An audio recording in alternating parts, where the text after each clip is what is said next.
Para a conversa de redação, participação do jornalista William Travassos, da economista Rita Mundim e da defensora pública Silvana Lobo. Você, ouvinte, Tatiaia, você, internauta, também pode participar da conversa de redação mandando a sua opinião pelo nosso chat no YouTube. Mas você tem que ir no nosso canal fazer sua inscrição. São 2.860.000 inscritos. Aí você faz a sua inscrição, ativa as notificações, ativa o sininho, dá o seu like, seu joinha, dá a sua curtida e participa do nosso chat. Olha só, a primeira turma do Supremo Tribunal Federal retoma, daqui a pouquinho, às 9 horas, os interrogatórios dos réus do chamado núcleo crucial da ação penal que apura uma tentativa de golpe de Estado em 2022. Agora de manhã será ouvido o ex-comandante da Marinha, o almirante Almir Garnier. Segundo as investigações da Polícia Federal, ele era o único dos comandantes das 3 Forças Armadas que era a favor do suposto golpe em 2022. Ontem, o tenente-coronel Mauro Cid reafirmou que o ex-presidente Jair Bolsonaro editou um documento golpista e manteve nesse documento uma suposta ordem de prisão do ministro do Supremo, Alexandre de Moraes. Silvana Lobo, bom dia. Bom dia, Eustáquio. Bom dia a todos da bancada, bom dia a todos que nos ouvem. Pois é, Eustáquio, a situação, ontem eu fiquei um pouco estarrecido assistindo esse interrogatório do Mauro Cid, por ele ser o delator, ele é o primeiro a depor. E me estarreceu muito a forma do interrogatório, sabe? Porque é o que a gente precisa compreender, e isso é muito importante, não é função do judiciário fazer justiça, não é função do judiciário extorquir verdade de ninguém, função do judiciário é julgar as provas que lhes são apresentadas. Então veja bem, o Ministério Público, a Procuradoria da República fez uma denúncia imensa com base num inquérito policial mais imenso ainda, feito pela Polícia Federal com um relatório de mais de 800 páginas. Muito bem, as testemunhas foram ouvidas, um caminhão de testemunhas ouvido por diversos juízes que fazem uma assessoria lá dos ministros do Supremo, e chegamos ao ato final, praticamente, né, da produção de provas, que é o interrogatório. O interrogatório é um meio de defesa, mas também é um meio de provas. E o que acontece? A forma com que as pessoas estavam sendo, com que o Mauro Cid foi interrogado, inclusive falando com ele, peraí, meu amigo, então se você falou isso, quer dizer que você falou... Aqui não quer dizer nada, ele falou o que ele falou. Se depois o juiz vai ter inferências ou vai fazer, sei lá, vai concluir a respeito do que ele falou junto com as provas que ele tem, isso é depois, não é num momento de interrogatório. Isso me deixou chocada, e tão chocada também fiquei, porque na minha época, e já se vai longe, já tem 3 anos que eu parei de atuar diretamente no judiciário, os interrogantes não ficavam todo mundo junto, um ouvindo interrogatório do outro, não. Pode ser que haja necessidade de ter alguma cariação, alguma coisa. E o interrogatório, inclusive, transmitido. Aí, realmente, eu não... Olha, gente, eu cada dia mais velha, óbvio, né? Todos nós estamos. Mas eu cada dia entendo menos, porque o processo virou um circo, né? Virou uma peça teatral para as pessoas assistirem. E processo não é isso, é uma coisa muito séria, o processo penal. E ela tem sido banalizada ultimamente. Eu estou estarrecida com tudo que tem acontecido. E você, William Travassos, o que tem de expectativa para esse segundo dia?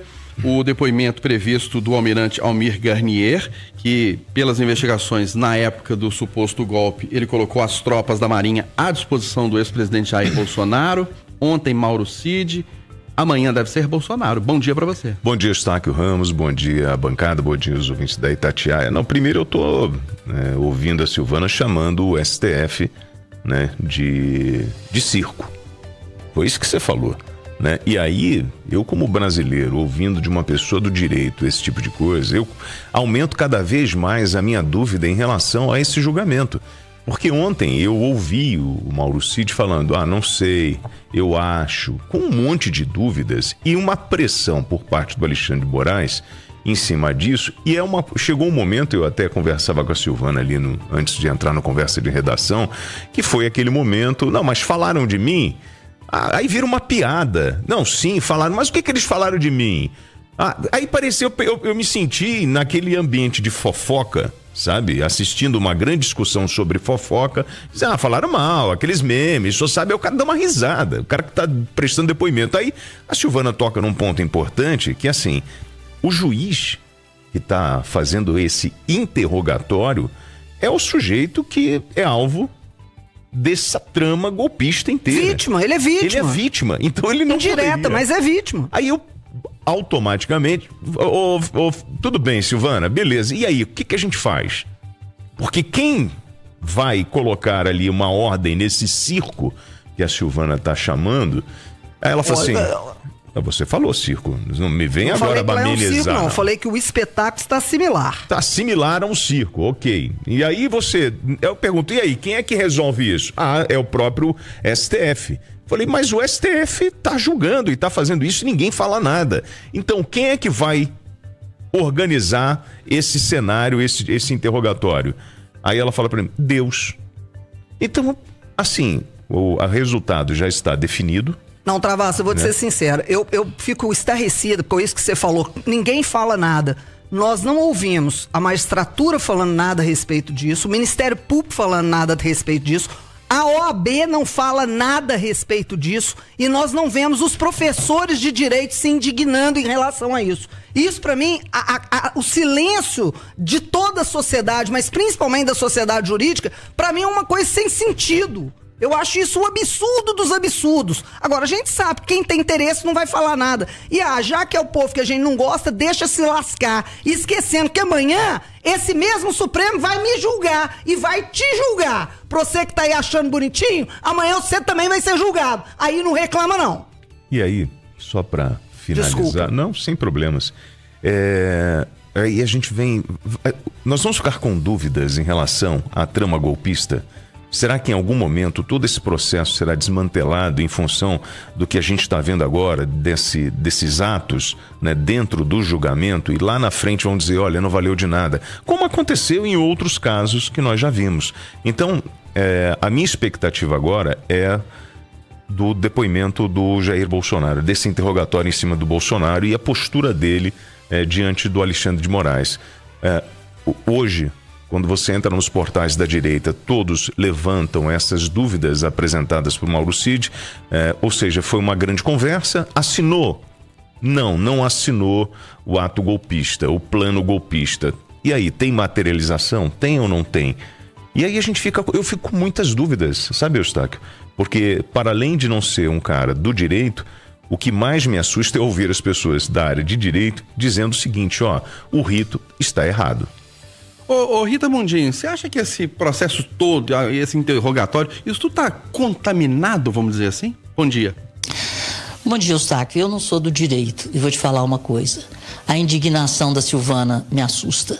Me assusta e eu compactuo com ela, pelo conhecimento que ela tem e pelo meu sentimento.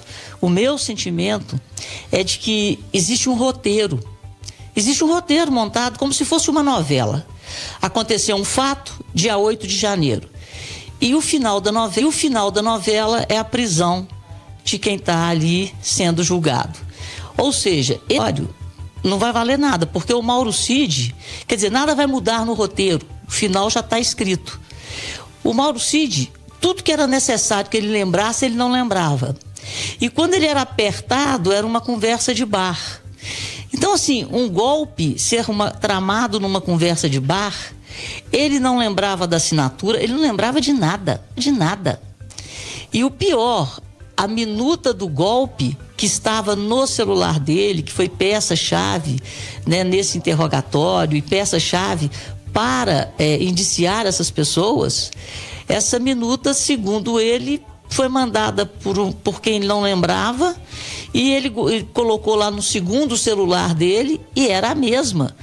Então, quer dizer, uma coisa dessa relevância ser tão irrelevante para quem está ali fazendo a delação e comprometendo a vida e o futuro de pessoas que tanto fizeram pelo Brasil. Então, na minha cabeça, o meu sentimento, repito, não sou do direito, mas a indignação da Silvana me assusta porque eu respeito o conhecimento dela e sei que ela conhece muito. E o meu sentimento de que é uma novela brasileira que começa no dia 8 de janeiro, não sei o dia do último capítulo, mas o roteiro está escrito. É a condenação e a prisão de quem está ali. Você concorda, Eduardo Costa, que já está definido, eles vão ser condenados mesmo? Bom dia, pelo menos os integrantes do chamado núcleo crucial dessa trama, bom dia para você. Bom dia para todo mundo. Não concordo não. Ontem, por exemplo, me impressionou a favor dele, o Ramagem, ex-Abin, dizendo, olha, isso aqui, ó, que é a principal prova contra mim, eu vou explicar que é isso, isso e isso. E eu expliquei isso para a Polícia Federal e a delegada não pôs no inquérito. Quer dizer, isso pode, lá no julgamento, eu não sei qual que vai ser o peso que vai ser dado pelo Procurador-Geral, pelos próprios ministros, mas se não for inocentado, o Ramagem seguramente vai ter pena reduzida com base numa informação grave que ele deu. Olha, eu sou apenas um repórter palpiteiro.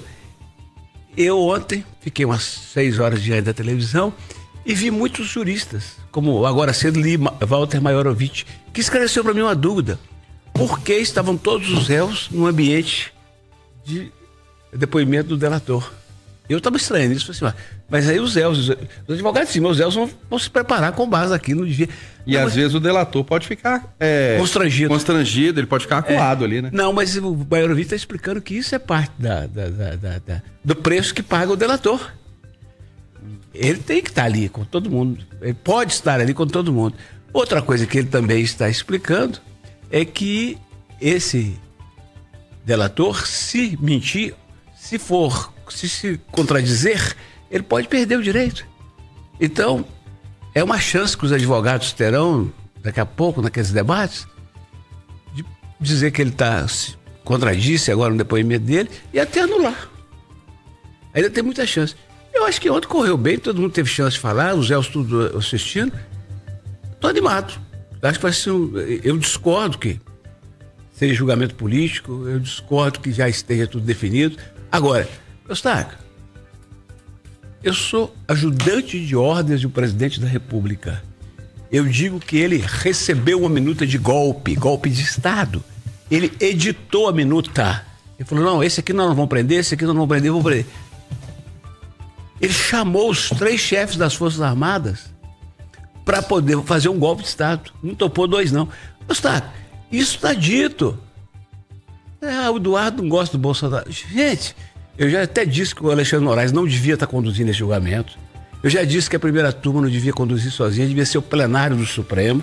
E digo mais, até repetido aqui, que se o Bolsonaro for condenado, o próximo governo anistiar, para mim tá tudo certo, fica 0-0. Já anistiaram o Lula, depois da Lava Jato. E lembrando, só desculpa te interromper, Eduardo Costa, não estou dizendo que o ministro está certo ou errado, que o Mauro Cid está certo ou está errado, mas lembrando que a delação premiada, ela não é utilizada sozinha para um processo.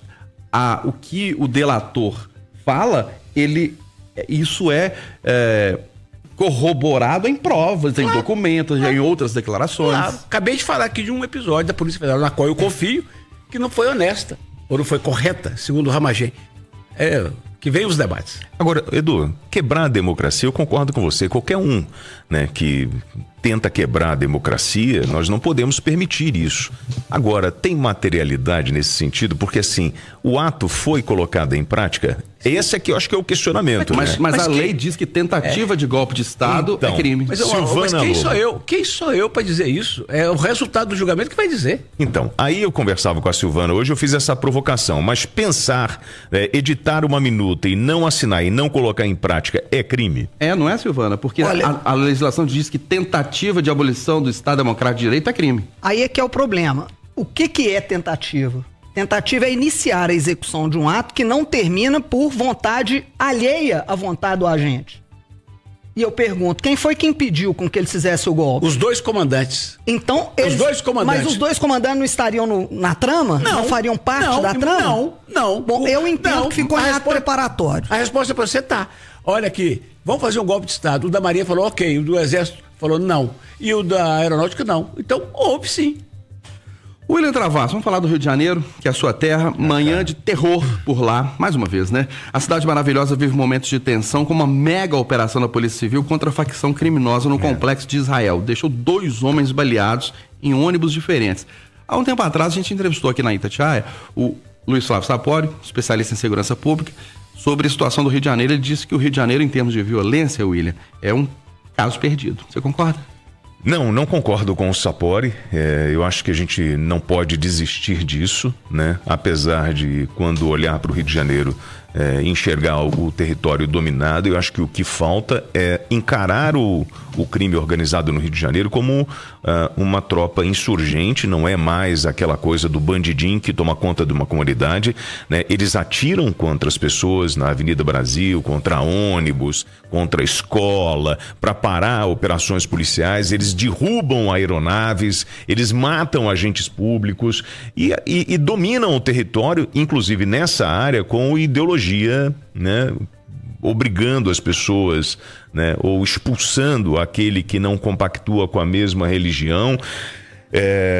O que aconteceu hoje de manhã no Rio de Janeiro, por volta das 6 horas da manhã, eu recebi um vídeo de uma senhora numa estação, né, de ônibus, sentada fazendo uma oração, enquanto ouvia o som dos tiros, as pessoas agachadas se protegendo atrás de mureta. Então, assim, eu acho que está na hora do governo federal encarar essa turma como terrorista e botar o bloco. A gente precisa entrar e achar essa turma aí. E para você, Silvana Lobo, operadora do direito, acha que o Rio de Janeiro é um caso perdido? Por que a gente, o que vê no Rio de Janeiro, não vê em outras cidades do país, hein? Toda hora tem uma criança baleada, toda hora tem escola fechada, toda hora tem pista interditada por causa de tiroteio. O problema ali, se eu tivesse essa solução, era, né, mágica. É uma solução muito difícil. Você tem ali uma sociedade que já é muito facilmente cooptada pela prática da criminalidade. E a prática da criminalidade, ela rende valores financeiros maiores do que o salário mínimo, maior do que o Uber, maior do que outras atividades. Então, ali a gente tem uma crise social, moral muito grande. E se não houver um enfrentamento da própria sociedade, não vai ser só com a polícia, com a Força Nacional que a gente vai resolver isso, não. E graças a Deus ainda que a maioria das pessoas são pessoas que a gente fala que não são criminosas, que não partem para a atuação da prática criminosa. Agora, é muito difícil, mas eu concordo com o Travassos. Se a gente falar assim, não tem mais jeito, aí como é que funciona? Não existe isso não. O Estado não pode se quedar à prática da criminalidade. Tem que ter um enfrentamento, mas o enfrentamento tem que ser coletivo. E isso passa pela educação das crianças. E para você, Rita Mundinho, o que acha dessa situação do Rio de Janeiro? Concordo plenamente com a Silvana, é um problema histórico. É um problema histórico que vem desde a contravenção, que era bonito, né? Jogo do bicho com a escola de samba. Então, essa história foi sendo criada no Rio de Janeiro e a sociedade foi sendo cooptada. Então, é necessário vontade política e, sim, no caso do Rio de Janeiro, praticamente tolerância zero, porque o nível de evolução do crime das facções no Rio, ele é diferente do que acontece no resto do Brasil. E a gente não pode transformar o Rio de Janeiro, como já em Universidade Federal do Crime, num centro de disseminação do conhecimento da bandidagem. E é isso que tem acontecido. As pessoas vão para o Rio fazer treinamento e levar o know-how da bandidagem, das facções, para os outros estados brasileiros. Então todo mundo sabe disso? Então vamos impedir. Vamos impedir, mas para isso é necessário vontade política e a palavra mágica que não temos há muito tempo no Brasil: educação. Educação de qualidade. Uma educação que entregue para as crianças na escola valores. E para você, Eduardo, acha que o Rio de Janeiro especificamente é um caso perdido, como diz o Sapori, e com que o William Travassos não concorda? Eu já me preocupei mais com o Rio, sabia? Eu estou muito mais preocupado com Minas Gerais. Por N razões. Uma delas, o líder do tráfico de drogas aqui no Morro das Pedras, que fica em frente à sede da Itatiaia, está morando no Rio, com o Peixão, com os amigos dele lá. Outra preocupação, a coisa é muito grave, é na Grande Rio. Aqui está grave em Teófilo Otoni, Uberlândia, Juiz de Fora, a todo lado. E dentro de Belo Horizonte, que é um tal de você ouvir que o cara da Cabana está mandando no São Francisco, o outro aqui da Ventosa está mandando lá em Venda Nova. A coisa está se espraiando de uma forma assustadora. E as nossas autoridades estão falando: Eduardo Costa, Rita Mundim, Silvana Lobo e William Travassos participaram da conversa de redação.